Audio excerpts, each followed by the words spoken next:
Criptoconexión, tu puerta a la economía cripto. Welcome to this new series focused on Latinos who build and Latinos who are driving innovation. My name is Mónica Talán, and I'm super excited that the series is going to launch with what I'm going to call an OG in Hispanic marketing, somebody who has been really leading the way. Isaac Mizrahi, who I met many years ago and who has a new amazing book, but you have the logo there, even though it's my new guide that will come with me everywhere I go. And Isaac, I would love for you to introduce yourself. I know you're now the CEO of Alma. I think you've been the CEO of Alma since 2022, right? Yes. So let's do a little intro about you and your background. Well, first of all, thank you. Good to see you again, Monica. Thanks for the invitation. Thanks for opening the series, right? Big responsibilities. Yes, I've been with Alma for 14 years now, and I've been the CEO for 1 year. But I'm originally from Brazil. That's the accent. That's the name, Isaac. I've been in the US for almost 25 years. I started my career as a corporate marketing executive, working on consumer goods, and then I worked for Coca-Cola, and with Coke, I moved to the US. I live in Atlanta. I work in the Latin America division for Coca-Cola, in the global marketing, the US division. Then I moved to telecom. I think that's how we met. I worked for Nextel, for Bell South, Latin America, and then I moved my career pivot to the US Hispanic. I worked for Nextel. I worked for Sprint for many years after Nextel was acquired by Sprint. And I led multicultural marketing, mostly focused on Hispanic marketing for many years. So I felt in person the benefits, but also the challenges of managing multicultural marketing, asking for resources, building measurement plans, going beyond the peak of the iceberg or the tip of the iceberg, which is advertising, right? What else constitutes a successful multicultural marketing program? And then, as I mentioned, 14 years ago, I transitioned to the Alma, which is a great agency, one of the leading agencies in the country. And at Alma, I had the opportunity to use this many years of work in multicultural marketing with my clients, with prospects, and the collective of perspective of working with several clients and prospects, working as a corporate executive, gave me the perspective of how brands are still struggling, to be honest with you, to realize the potential of the Hispanic market segment. And the book, it's probably the product of many years that I've been speaking. I've been giving interviews. I've been writing on Forbes.com about multicultural marketing. And a lot of people have been saying you should put all of this in the book because it's a unique perspective. People tell me a lot, Monica, that there is no doubt about the Hispanic market opportunity in terms of demographics, the numbers, the census, but there is a big gap between knowing that and acting on that. So it's time. You and I, we were talking a little bit earlier about changing the narrative. And I think that's part of the narrative that needs to be changed, from awareness about the opportunity to implementing the opportunity. That's fantastic. And I love that you shared a little bit about how the book came about. And I have to congratulate you because it is a bestseller on Amazon. And as we shared before we started recording, what I love about the book is that you do change the narrative because you go deep in, right? You go to so many different topics. You talk about artificial intelligence and bias in artificial intelligence. You talk about board representation and lack thereof, and have a wonderful Q&A with Elaine. You have, I think you talk about small businesses and the impact. And what we talked about, changing the narrative, I think many times brands and leaders see us as consumers and only look at the purchasing power, but don't look beyond that. And I think that's why the book is so important tell us a little bit how you started writing it and how you came up with the approach, right? Because like I said, it's going to be one of my Bibles. I have a couple of books that I have next to me all the time and I refer to for different things. So tell us how you came up with the concept of doing it this way. Thank you. I think to answer your question, Monica, I think I should start saying how I started writing, because I have to tell you, writing was not something that automatically came to my mind. I am by formation, I'm an economist. I have a master's in business administration. And throughout my whole career, I think I labeled myself, there was no other way to say this, as an analytical guy, a business person, right? But more on the numbers side. And therefore, sometimes we create self-limiting beliefs. Limiting beliefs are probably one of my learnings on this whole process. And I know this is a little bit more outside the business, but it's important for me to say this, because when you actually start thinking that this is something that you shouldn't do, or you cannot do, or this is for others, that's what happens. So I had to start working on writing by battling a limiting belief that, business people or immigrants, where English is not my first language, we shouldn't be doing that, I'll be embarrassed myself or something like that. So I had a big support from my boss and one of my mentors, Luis Miguel Messiano, the founder of Alma. Mm-hmm. When I joined the agency, I was talking to him exactly about my dual perspective and how I saw things that people were not talking, at least not with the angle that I was seeing. And he was a big supporter to start writing. So I started writing 14, 15 years ago, small articles published by industry outlets like HispanicHeritage.com with Jim Bryan, publishing on LinkedIn. LinkedIn offers you the possibility to publish yourself. And I saw traction. Then I got a lucky break when one of the Forbes.com contributors, and is an agency search consultant, Avi Dunn, he helped me to get inside Forbes. I published some ad hoc articles on Forbes in 2016, 17. The articles got good traction, and I was invited by Forbes.com to be a regular contributor, and I've been a contributor since then. So I had a foundation of articles. I think today I have published almost 90 to 100 articles on different topics. And a lot of people were saying the articles are great, but I'd love to see them in a book. So during COVID, some people decided to bake bread. Some people decided to do other things. I decided to seriously look at the idea of writing a book. I consulted with some book authors and asked their opinion. I wanted an honest opinion. Do you think I have the foundation? I can do it? And they were unanimous. So I talked to Felipe Corsene.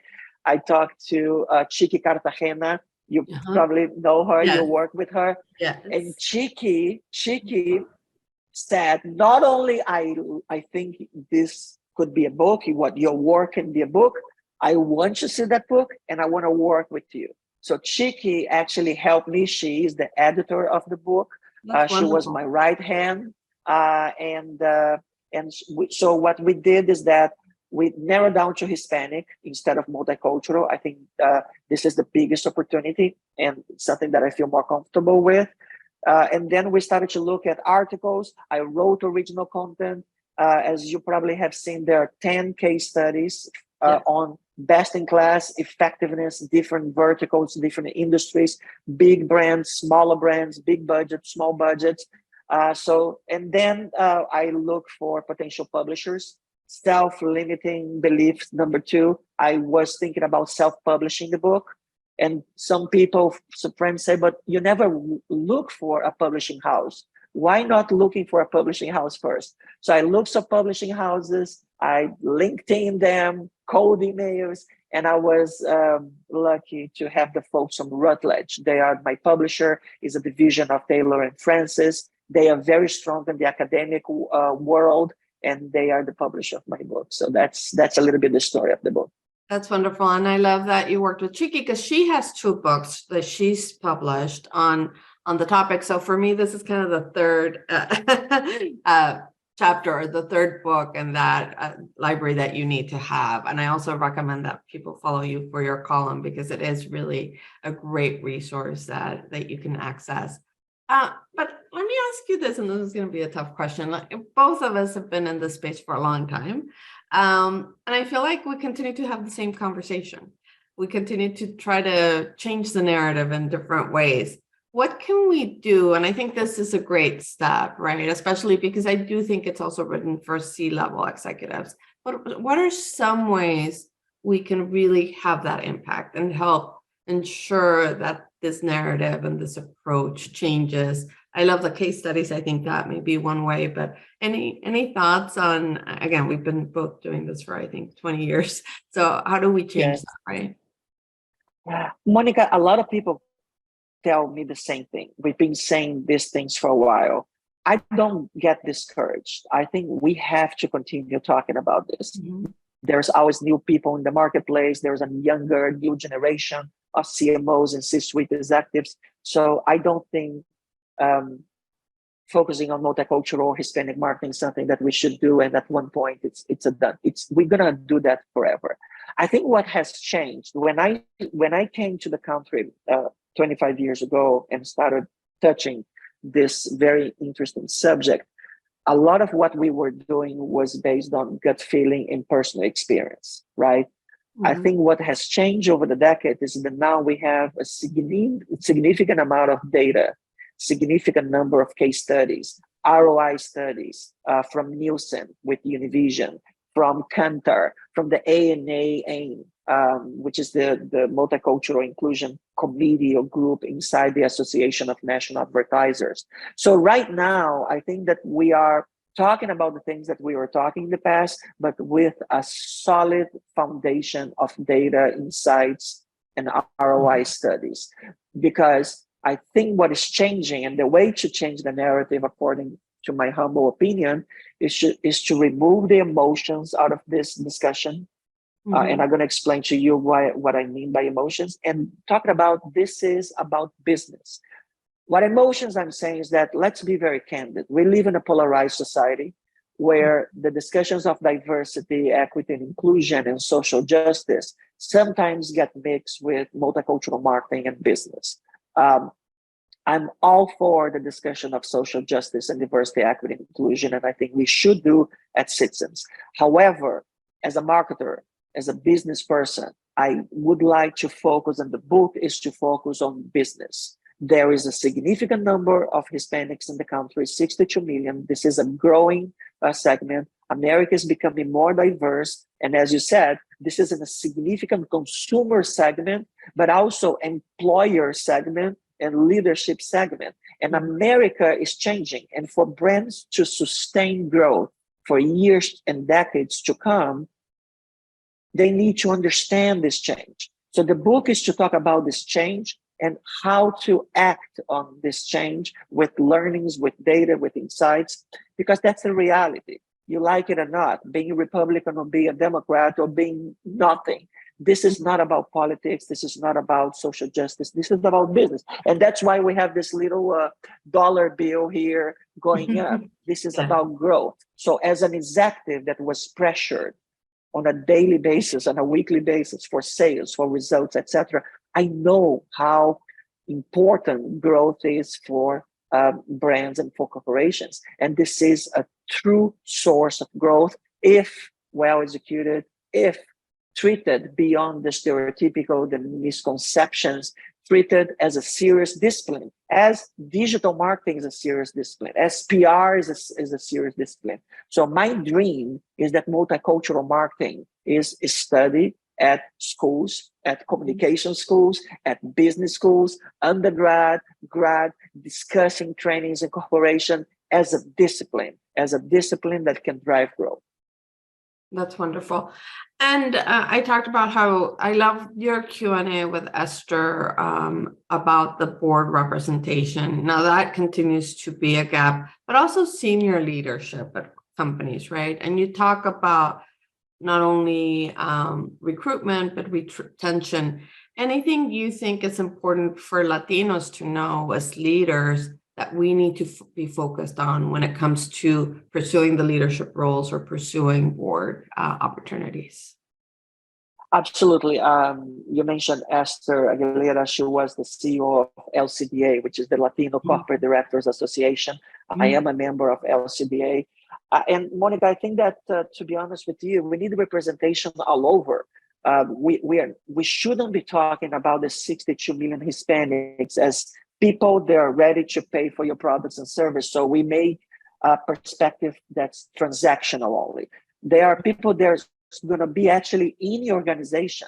They're going to be politicians making the laws of the country, Supreme Court justices. They're going to be across the whole society as they are becoming more and more nowadays. So I think that senior leadership needs to be more diverse, not because the straightforward point of only Latinos can actually understand Latinos or Hispanics. I use Hispanics and Latinos to say, because I have a lot of clients, they're white Caucasian, and they are amazing clients. They get it.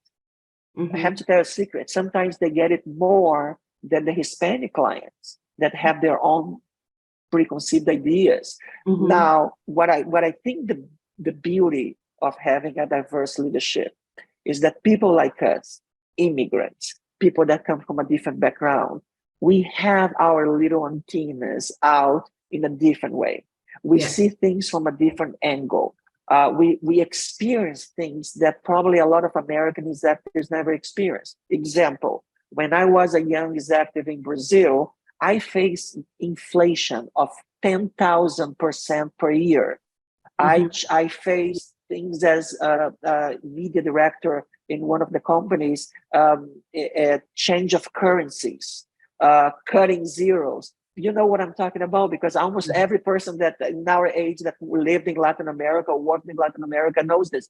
These things are unique. They shape who we are. They give us a significant flexibility to actually see problems from a different angle. So don't think that we need to have a Latina in the board situation or CEO position just because there are Latinos out there.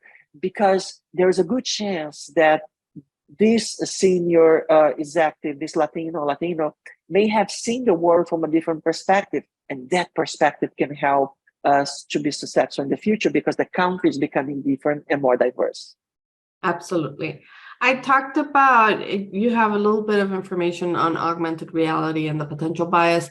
But one area that I think we also need to be talking about, which I haven't heard too much about, is what are the impacts of this new technology on the Latino workforce, and how do we ensure that we prepare the next generation to really be able to succeed with this new technology? Any thoughts on things that companies need to be investing in when it relates to the future workforce? And this could be for all of their workforce, but with a specific focus on Hispanics. Of course, this is a huge question, Monica. We are just scratching the surface, right? I've written some articles in the book and interviewed some people. I actually wrote a recent article, I think a month ago on Forbes.com about this topic. I'm fascinated by technology. I know you're fascinated by technology. However, it's important to say that we shouldn't be taking what technology is giving us as face value, because there are some bias related to what is being out there in terms of pictures, in terms of text, in terms of truth, right? Because technology doesn't create it. Technology replicates what human beings created it. And human beings may have specific bias or misconceptions about the world. So that's one of my biggest concerns. When you look at some of this AI-generated copy that everybody's experimenting, it's very eloquent. One thing is when you go to a search engine and you do your own query and you do a research and you have links, and you have to use your own judgment. What is a reliable source? What is not a reliable source? You do the checkings. But when we are moving to an AI situation, the eloquence of the answer that looks like the truth, the established truth, Mm-hmm. can actually be very damaging. I'm fascinated about it. I'm using it. I'm exploring it. But I'm also think that this debate is not happening. So one of my last articles, but I didn't have time to include in the book, I interviewed ChatGPT and discuss their criteria, their background, how they try to avoid this type of things. Now, going on the training, the good thing is that a lot of us Hispanics, we love technology. We actually over-index in a category that some institutes of research call technology curiosity, like it's the willingness to try new things. And of course, the cell phones. Cell phones have revolutionized the way Hispanics could close the gap of the digital divide that in the past require computers that had a high price. And now I'm very happy that, a lot of not only Hispanics, but a lot of diverse consumers from any social income classes have access to powerful processing intelligence at the palm of their hands. I think what we need to be looking at constantly is access to high-speed internet, access to 5G, access to libraries and schools that have high-speed internet, and at the corporate side, training across different levels of organization, but training with the caveat of the potential bias and sometimes unconscious bias that can be hidden inside technology. Yeah. So two things. It's interesting. There's a project in Mexico, and it's actually being led by Venezuela to, because part of it is we need to be feeding these AI models, right, with the right information and content. And she did a search for images to see how Latin American women were represented. And for Mexico, all the images that came up were for the day of the death. And so she's like, there's no true representation of Latin American women, so we need to be creating those images to feed it into the AI model, right? If you understand the technology. So I think that's the other part that's important and why we need to be hiring, right? Latinos to be part of the technology teams, part of the AI teams, because we need to be sure that the information that's there reflects the diversity of thought as well, right? Yes, and there is. We had the opportunity to work at Alma with HP a few years ago when the great Antonio Lucio was the CMO at the time of HP. And he invited us to work on their corporate campaign about opening people's eyes of the opportunity to hire diverse employees to work in Silicon Valley in technology. And we did this campaign. If your viewers can actually Google Latino jobs, HP, because we work on interviews on streets asking people, what is a Latino job? And the answers were landscapers in construction. That's the stereotypical thing. But, there was no such thing as a Latino job. Actually, Hispanics can do anything they want, even write books, right? So, and that was the duality that we exposed. And then we introduced highly accomplished young talent, scientists, computer genius, they have Latino backgrounds. And the whole point is, you're absolutely right. We have to start at the recruiting. We have to start at middle school, high school, college. We need to have the next generation of coders and developers to come from this diverse segment. And I don't think that we're talking about Hispanics only. I think there is a significant gap on the African-American segment too. So you're absolutely right. We need to start to see these things from a holistic standpoint. The output, the software, what is going to be there is a product of people, human beings. And I'm not talking about malice here. We're talking about people bring their bias. And the more diverse the universe of coders and developers and executives in Silicon Valley that are doing these fantastic things, more diverse they are, the better it's going to be the softwares, the work. And I think the better is going to be the society. Yeah, and it goes back to the numbers. The more diverse, the more relevant to more people, the better results and impact you will have on the business side.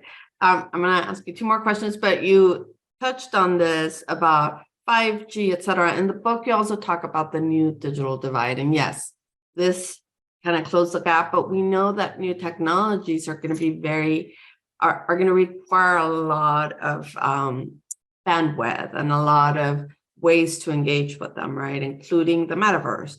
And so I think it's important to also not forget that we don't want to go back to the digital divide that we had 20 years ago, and that was closed by smartphones. Any thoughts on how people can think about the new digital divide? I think that we need to start discussing the digital divide. What is the new digital divide? And every time corporations and marketers, they discuss about this amazing new technologies, the metaverse, the AI, etc. I would love to have somebody in the room, you, me, others, employers, consultants, agencies asking, have we thought about the diverse segments? Have you thought about this from a diverse segment standpoint?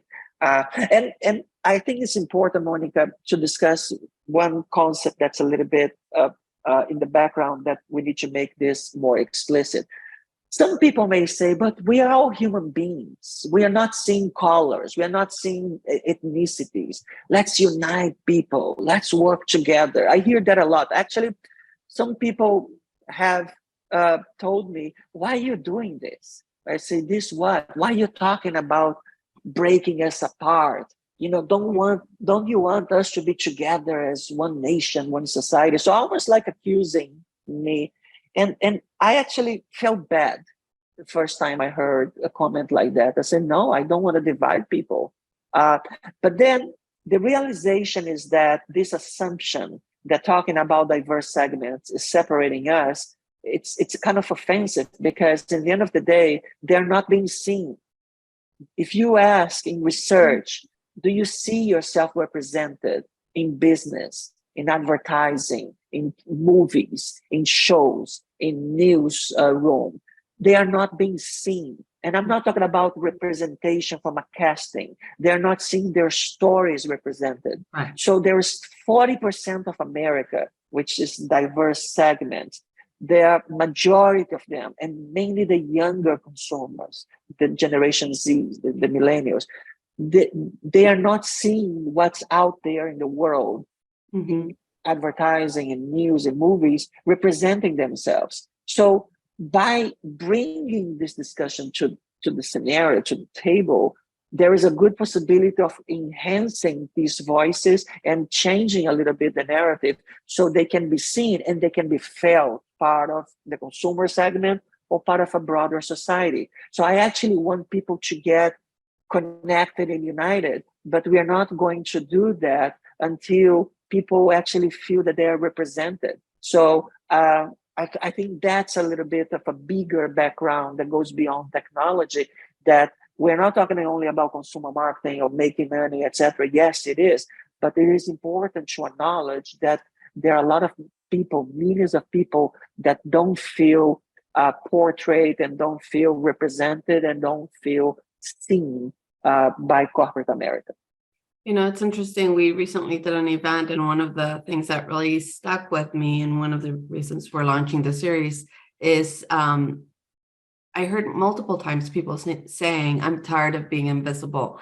And it was a little bit heartbreaking because, again, we've been doing this for 20 years. And to hear young people say that they're tired of being invisible is it's a little disappointing, but it also challenges us to do what we're doing. So I do want to thank you for making the time, helping us launch this series. I think we need to have these conversations. We need to have these conversations to bring unity, to bring people together, because I think we're all in our silos and sometimes don't realize that there's still issues that need to be addressed to bring this united front, right? And across, and not only across demographics, not only across gender, but also socioeconomic, right? Because everything that we look at can have an impact on that too. So how do we find the book? How do we follow you? Give us a little bit of that. Absolutely. Well, first of all, thank you for the invitation. I hope this series is going to be a successful one. Thank you also for what you're doing. Well, the book is Hispanic Market Power, American Business Growth Engine, is available in major bookstores and online bookstores. There is a website, www.hispanicmarketpower.com. You can find me on LinkedIn. You can find me on Twitter at Isaac Mizrahi or Isaac Mizrahi #2. Go. There is a page for the book with the same name, Hispanic Market Power on Instagram. And if you like the book, please amplify it. Help me give a good review, share with friends, and share this interview too if you feel it's interesting. So I really appreciate. Hope to see you soon, and success with your project. Great. Thank you. Thank you so much.